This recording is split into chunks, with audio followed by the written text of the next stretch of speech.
You need to understand that as soon as fear is put in your life and somebody says this, you have to do this or else, then you know it is not from God. God doesn't work like that. There is no or else's. The only or else is your decision for you to decide. You have the freedom to decide if you're going to follow God and live eternally with Him in heaven for eternity.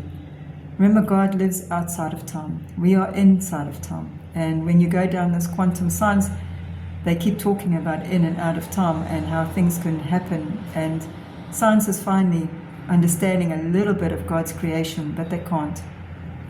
And another thing is, if you think that what scientists tell you and what you've been taught at school is the truth, it isn't. It's lies. They just decided to teach you something and they say this is what science is. But if you talk to a scientist, and even they will say it's just a hypothesis. They have ideas of what it is and how it might be happening.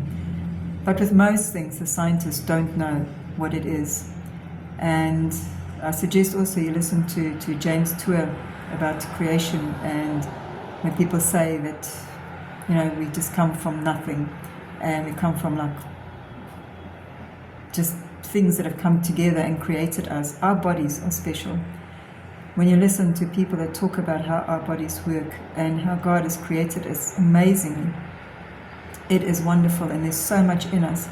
And yet the thing is that I've learned is that nothing is actually solid. There's no solid things. Everything is in a state of, like they say, it is, there are more air in us and around us than there are particles. And science is really amazing, and it is catching up, and it's starting to prove that God is who He is. And if you go down history too, you will see that everything that they find now, the archaeologists are finding proof and evidence of everything in the Bible. The Bible has been truth from the beginning.